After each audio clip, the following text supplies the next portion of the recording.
All right, everybody, CryptoVin here, CryptoVin YouTube channel. Thanks for watching, much appreciated. Getting a lot of good responses on my Gareth Soloway videos. So I'm going to continue in that direction for your viewing pleasure. I found another video here where Gareth Soloway is being interviewed by Investing News. This took place, as you can see, on December 23rd, 2022. Gareth makes an awful call on the S&P 500 for 2023. So let's listen in to see what he has to say on this awful prediction. Okay, and I think we should also take a look at what this means for the overall market. So you've told us before in previous conversations, you see a big drop in indexes like the S&P 500, and then this period where they trade sideways, maybe for a really long time. So is that still what you see coming? And if we look, zoom in on 2023 instead of looking super long, what are you seeing? Yeah, so I mean, really, I do see another very troublesome year for the markets. If we look at the charts here, this is the S&P 500. Wrong.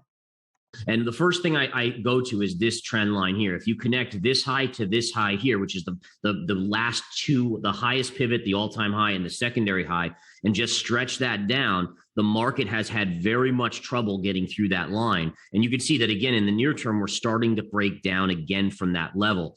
So to me, I look at this market and I say, okay, has the market fully factored in a recession? Has it fully factored in the fact that it's going to be a longer recession? If you think about it too, the economy has been in overgrowth mode for such a long time due to stimulus. It means that we almost need a long period of undergrowth to bring it back to the mean, right? The average for the longer term growth. So I have it penciled in that probably in the first quarter of 2023, we're going to head down to about 3,400 on the S&P 500. Wrong.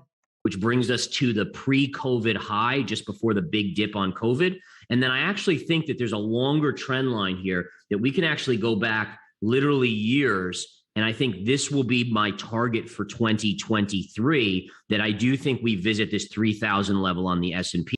Never happens, guys. Wrong.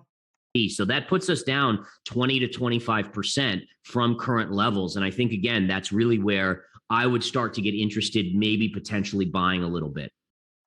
All right, so let's take a look at the S&P 500 chart. You can see here, around December 22nd was the interview. Right about here. And you can see that it was 3,844, and you can see where we are today. The lowest it got was 4,117. Never got to 3,000. Wrong prediction again by Gareth Soloway. We're currently at 47.57 on the S&P. So if you like this kind of content, guys, give me a thumbs up. Hit that notification bell. Subscribe. Would really appreciate it. And let me know what you think in the comments. And we'll see you on the next video.